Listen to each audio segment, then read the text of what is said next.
everybody? Hope you guys are having a beautiful day today. It is actually raining in sunny San Diego today, which is a surprise. That's like not very normal out here. If you're from here, you know people just start fucking crashing. I don't know why people from San Diego decide to just fucking start crashing into shit as soon as like any water touches the floor. It's really fucking weird. But yeah, today we got a dope episode. This is episode number 2. I just want to say thank you guys who downloaded episode number 1 on our underground secret launch. I put it out about a week early for friends and family. Our official release date is January 25th. Actually, by the time you hear this, it was January 25th. So today we've got some special birthday shout outs. We're going to be talking about and giving some tips and insights as to living a life that you love, that's like actually filled with fulfillment and joy, and like you're proud of what you do and you look forward to it every day. We're going to be talking about my mushroom trip. I don't like to call it that, actually. I like to call it my mushroom ceremony, because it's not just tripping, it's actually ceremony. Going out to the desert, out in the middle of nowhere. Yeah, it was pretty fucking cool. We got some real trippy shit to talk about, so we're gonna just jump right into it and get into it. This is episode number 2, and where we're gonna start today is I just want to say and wish a very, very special happy birthday shout out. Number 1 to my Uncle Paul. Happy birthday. Secondly, my little brother Ulrich. Chimps, I fucking love you, dude. You are one of my favorite people on this planet. Always have been, always will be. And you're gonna be 27 years old. That's fucking crazy, dude. Like, you're growing up, and that blows my mind, because I don't know, man. I'm just so used to you being like the little kid, the little baby, and like you're like grown up and do shit and fucking travel and like live your own life, you know? And I think that's so fucking cool, man. So if you ever listen to this, or if I cut a clip of this or something, you'll see it. But yeah, man, I just want you to know I love you. I always got your back, bro. Like anything, man. Like truly, yeah, man. And also, his birthday's today, which is January 23rd, which is the day that we're recording this. My Uncle Paul's birthday is January 22nd. And then my son's birthday, Royal, is on January 24th. He's going to be turning 2. But I just want to go back real quick, because talking about my little brother, like, I just want to talk about like siblings real quick. There's something so special and unique about having siblings. And I'm sure there's something special and unique about not having siblings too. But like, you know what I'm saying? It's just, I don't know, it's fucking cool, man. Like having a little brother or sister is, to me, one of the coolest things ever. We had a little sister between us who passed away. Winky, rest in peace, Catalina, I love you.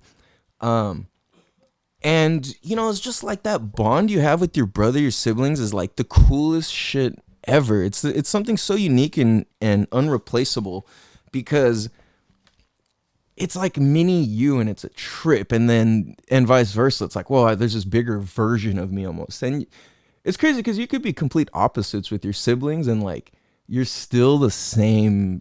So you know what I mean? Like you're related, you just are. So it's trippy, like when people meet my brother, or like in different walks of life, and they're like, do you know Calvin? Are you related to him? And it's like, oh, you just saw that through my mannerisms, you know? Or people would come up to me like, hey, you related to Ulrich? Aren't you Ulrich's brother? Like, do you know how many times I walk around town and hear like, whatchamacallit? Like, hey, are you Ulrich's brother? Anytime I'm in Mira Mesa, like, I'm always seeing people, and it's crazy because it goes both ways. And one thing that I really love is like, whenever I meet people who know my brother, it's always like, hey, your brother's so fucking sick, blah, blah, blah. Like, you must be cool too, you know? And I'm like, oh, yeah, you know, it's always like something good said about my brother, and I think that's tight. The bond that we have is just like crazy, dude. It's so unique, and like we're 8 years apart, and that's supposed to be like far apart to the point where you're not supposed to be able to like really like bond and be super close, you know what I'm saying? But we really actually like bonded and got super close. And I'm gonna give a little insight as to how and why that happened. I realize the show's starting off a little bit slow, but this is the Damn Dude podcast, and we keep it real as fuck. Damn, dude. And like I said, I'm all about telling the truth on myself. So let's just get into it here. So I remember one time when I was younger, my brother was pissing me off, dude. We were like kids, and I was just getting so annoyed with him. And I remember I was like bigger than him, and I just threw him hella far. I shoved him, and it was like really unfair because I just used my size and my power to my advantage. And he just went flying, and I remember he was just so sad, and like he was more like sad that I did that than like physically that I hurt him, you know. Well, that was my interpretation anyway. But so I remember my dad found out, and he was just like, "What the fuck? Hell no! Like that's your brother, dude. That's your little brother. Like you have to love him. He looks up to you more than anything. You show him respect. You never hurt your little brother." And I was just like, what the fuck? But I remember he grabbed me and fucking threw me, dude. And I slammed up against the fish tank cabinet that we had in the house. This big ass fish tank with with a super solid like wooden stand. And I just, bam, got fucking thrown into there. And he's just like, you know what I'm saying? Like, you want to fuck with people smaller than you? Like, this is how it fucking feels, you know? And it wasn't like my dad was trying to be malicious or mean or whatever. It was just like, yo, that was a valuable lesson, because at that point, I'm like, yo, like, damn, I thank my dad for that, because I needed that ass whooping. Otherwise, I wouldn't have understood it in words, I think, you know? So, like, I think it's a trip that as soon as that happened, I was just like, yo, I ride and die for my brother, man. Like, this is the right way, you know? Like, if you lace your brother up, then, like, you lace your sister up, you lace your family up, you know, whoever looks up to you, whoever you're in a position to be able to help them out, like, do what you can, man. Like, lace them up. Don't spend time hating on your little brothers, your little sisters, your annoying cousin. They're only annoying because they love you and they remind you of yourself. They only love you and remind you of yourself. But really, that's usually why almost anybody pisses us off, is because they remind us of ourselves in some fashion. But especially our siblings, and that's typically why they or we are annoying, is because we love them. And it's like, I catch myself just popping into my brother, like just saying weird shit, like anything, you know. And I'm just like, just to be able to have that interaction is like so. It's so powerful and fun. It's so fun, man. You know, if you have siblings, you could either make it a blast or make it horrible. And like, especially if you're young, you know. And it's never too late to just reach out or be understanding. You know, some of us have family members that are just like, yo, I can't fucking stand you, and that's fine too. But as long as we make peace with it, I think that's what's important. So going into this even deeper, like I said, we tell the truth. And it's crazy because I remember there was one time when I was 15 or 16 years old, and I was going to kill myself, dude. I was like so depressed, and I was feeling so suicidal. And I remember I was standing in the mirror with a gun to my head, and I'm just standing there crying. And like, I remember I'm standing there, the trigger's cocked, and I'm just staring at myself in the mirror like, this is it, man. Like, I got nobody left. At the time, like, I felt like I hated my parents. I felt like I hated my friend. I felt like they hated me. I felt like I hated my friends. It felt like my friends didn't hate, you know, felt like they hated me. Well, actually, I didn't feel like I hated them. I just felt like, oh, I'm not important. I think that's what it was. Obviously, that's not true. My friends have always been down for me. But I'm like, I got nothing left in life. And like, the last thing to cross through my head was my little brother. And I'm like, whoa, I need to live for my brother, man. Like, I can't do this to him. I can't do this to me. I can't. And then that starts triggering more things. I'm like, yo, like, my parents already lost a child. Like, damn, you know, fuck, dude. Like, that's gnarly, man. So I'm just like, I can't do that, you know?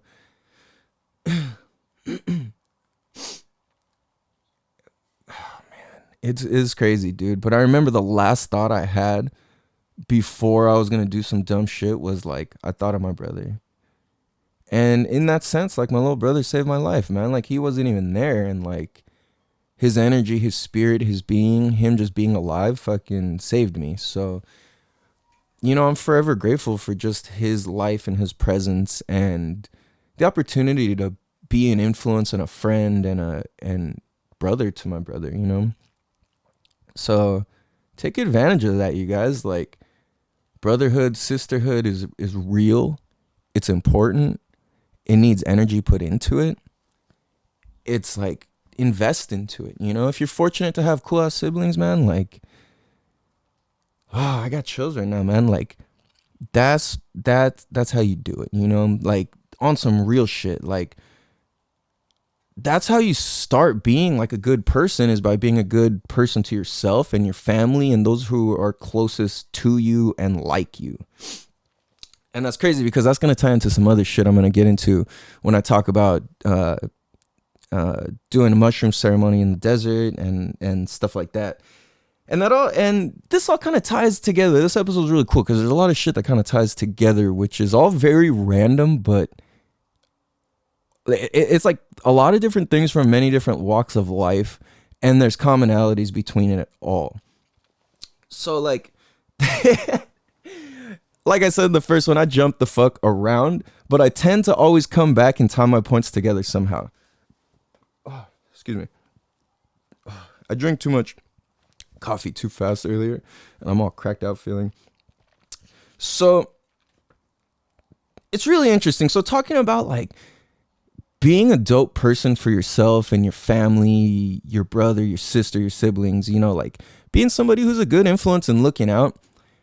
I think it's important that that we acknowledge that a big piece of being a good example for your sibling is to be a good example yourself, to be a good person yourself, to live a dope ass life yourself. Like, if we can do that for ourselves, then that is the influence that we are being. And when we're being a good influence, we're being a good role model, we're being a good sibling, we're being a good son or daughter, we're being a good cousin, we're being a good uncle, we're being a good aunt, we're being a good worker, we're being a good anything. So I think what's really interesting to think about is, let me see how I want to say this. Like, okay, let's just paint a picture here real quick, guys. Like, just clear everything from your brain. Take a deep breath, blow it all out. Here, let's go.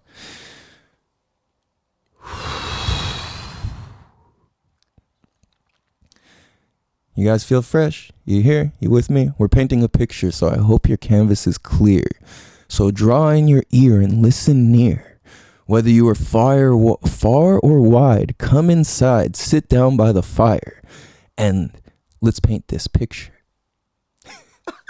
I don't know what the fuck that was. That was cool though. But no, so we're going to paint this picture here.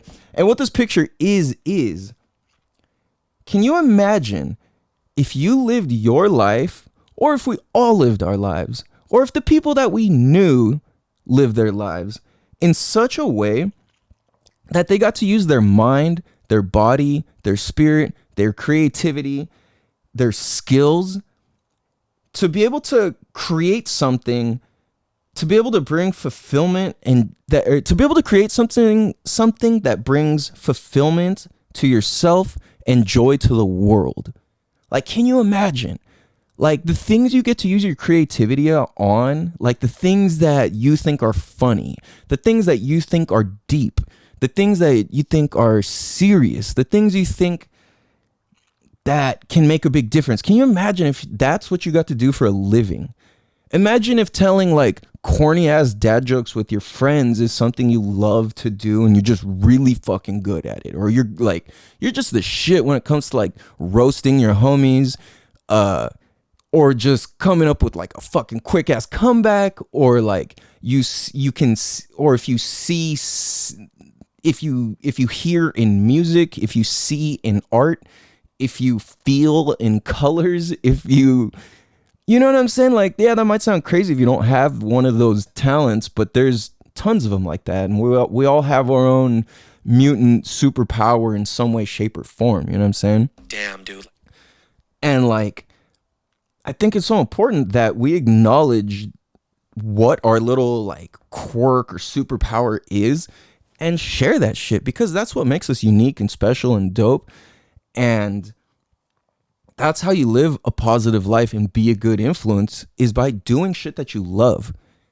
Every time some of my friends or anybody tells me that they're doing work that they hate or they dread it, like it breaks my heart. And like I do my best to be encouraging or like to help people put a new twist on their job if they're too afraid to like do something else or something like that. There's always means. Most of the times it's just too scary. It's like if you want it bad enough, you'll do it. You know what I'm saying? Like, and that applies for anything. If you're a criminal and it's like no matter how many locks somebody puts on their shit, you're going to get their shit. You know what I'm saying? It's like the criminal can always outsmart the lock. Plain and simple. And I think that the same thing applies when it comes to our careers and doing what we love. And that's exactly why I'm doing this podcast, because I literally would get judged as mute. Like people literally thought I did not know how to talk. Literally. Like people would be like, what's up with your friend here? Does he not know how to talk? What's up with him? Is he mute? Can he hear? Does he know how to speak? Does he speak English? Is he from this country? People would literally say that shit to my friends in front of my face. And my homie Puff, he's probably been around me the most that's happened, because he would be like a super talkative person and I would just be like the quiet guy. And for me to be able to break out of that shell and speak up and like say some shit is a pretty fucking big deal. And I know that like people hear this and judge us as like, oh man, like I wish, or like, oh, that's because you have the confidence to do it, blah, blah, blah. It's like, bro, like if I told you what it took to have this confidence, would you even be down to do it? And most people are like, no. And the thing is, I don't really have confidence. I don't know. I guess I do. I'm not really sure. I don't even know the definition of confidence, to be honest. I'm not going to look it up right now. I could look it up later. But I think that I just believe, because when I think about myself, I don't relate to myself as, oh, I have confidence. I just believe so wholeheartedly that doing what you love is the most important thing. I think that to me, that's it. It's just, I just believe in that so much so that maybe that's why it comes off as confident. Because it's like, there's no other alternative. It's like, if it comes to me needing to do something that I just don't want to do, I'm not going to do it. Just plain and simple. Like it's just that simple to me. Yeah, it took a lot. It took mental breakdowns. It took anxiety attacks. It took fucking social anxiety. It took whatever the fuck you want to call it, depression, all this stuff. Yeah, to be able to get to that realization. But I think that if anybody just hones in on that and starts focusing on that, then you have access to it. So, I think just being able to do what you love is the most important thing ever. And the thing is we're all able to. Damn, dude. Damn, dude. We're all able to. We are all able to do what we love. It's all absolutely possible. Now, here's another thing too, is like, well, I don't know what I love to do. How do I know? I think first is to just be honest with yourself. Like we can't be running around. There's one thing that's going on right now in the world that's pissing me off, which is people wearing masks, calling themselves heroes. I'm like, homie, that wearing a mask does not make you a fucking hero. Like, let me ask you this. Like, if you dress like Batman, does that make you a superhero? If you put on a Batman mask, are you a superhero? If you put on Batman's suit, are you a superhero? If you have all of Batman's equipment, money, tools, everything, does that make you a superhero? Hell the fuck no, it does not. So same thing, like, bro, if you walk around wearing a mask, it does not make you a hero. Now I'm not like, oh, anti-mask. I don't like wearing one. I don't want to be fucking pictured wearing one. I don't want to go down in history as being seen with one, because I don't believe that that's what makes me a hero. Now, I might have just offended some people and you might just be going to tune out right now. I understand that, yeah, it helps with the spread of germs. Okay, I get it. That makes sense completely. Like, that does make sense. But what I think is that, like, if you are really that scared of this coronavirus, that's what we're gonna call it, because we got Barona Casino around here, and we ain't trying to get flagged over some dumb shit. So, so I think that what was I saying, man? I just kind of trailed off. Oh, I was saying, if you're really that scared of a virus, then you probably shouldn't be outside. Like, your mask isn't going to help you if you're actually that scared. You know what I'm saying? Like, that's where I'm just like, come on, bro. Like, this shit don't even make sense. Oh, you can take your mask down to eat, but put it back on. Like, what the fuck? Like, my plate of food and fork just got touched more than anything else. Like, and that's the only thing I'm allowed to allow access into my mouth. Like, come on, bro. Anyways, but my point is, like, dude, like, just you're not a fucking hero for wearing a mask. I'm sorry to burst your fucking Sharon is Karen bubble, or your or your Connor Tanner bubble. No, I'm just fucking around. I mean, well, kinda. With the names, you could be named those. I know cool people named. I don't know any Tanners, but if you're a cool Tanner, what up to you? Hope you got a good tan. I hope you're tanner than the next. Oh, I'm fucking stupid.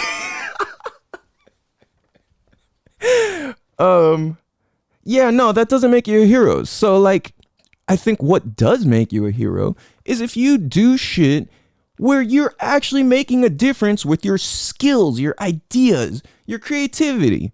If you're making a difference with those things, you are a hero. If you're putting in the hours and the work to help people, that makes you a hero. But I think the thing is like, if there's things that you don't believe in, fucking do something else. Quit. Go do something else. I'm looking at it like, dude, like, I teach babies to swim, and if they're forcing like vaccines to be able to teach, I'm personally not going to do it. I'll find a different method, a different route, a loophole, or just change my career to something else. Like, it's not, you know what I'm saying? I'm not really trying to fight fights that aren't winnable, you know? Like, there's always loopholes, and there's always ways, and there's always more than one way. It's never just one way. And I think that's what's so important here is, like, we all have the power to create. Do you realize that we all have the power to create what we love in life? Like, literally, we all have the power to create that for ourselves. We can do that constantly, continuously. Just every day is new, man. Like, we don't have to do shit we don't love. Life is too fucking short. People fucking die. People are dying. And if there is really this pandemic going on, then you better hurry the fuck up on doing shit that you love, man. If this is really the end and everybody's dying, or a gang of people are dying, then you better fucking quit your stupid ass job and do some shit you love. Or if you're not going to quit your job, then just start doing shit you love. And if you don't know what you love, then start doing stuff that's fun. And this is pretty cool, because this is, I love this. This ties all together. Like, go back and remember what you loved to do when you were a little kid. What did you love? What were you naturally good at? The things, if you were to exclude all entertainment sources like TV and movies and characters and anything, and books and newspapers and internet, if you took, and video games, if you took all that away, what did you love? Like, or let's say, what do you love about those things? You know what I'm saying? Is that you love, a lot of people will play video games because they like the challenge. They like problem solving. Some people play video games because they like the story. Some people like to be able to, like, oh man, this computes with the skills that I have inside of me. Some people are playing video games because it's just, they love the graphics. They love how the dimensions work, or they love, they love graphic designing, or they love the music aspect of it, or they love the, how you call that? Like the programming. You know what I mean? It's like, there's a bunch of different ways that you can do that and love that. And, it's important that we go back to the roots of ourselves and really, like, go indulge in that. Go find new shit. Do something you've always wanted to do. You know what I'm saying? Yeah, man. Just think about that real quick. We're gonna be right back here. Let's get 1 second here. Damn, dude.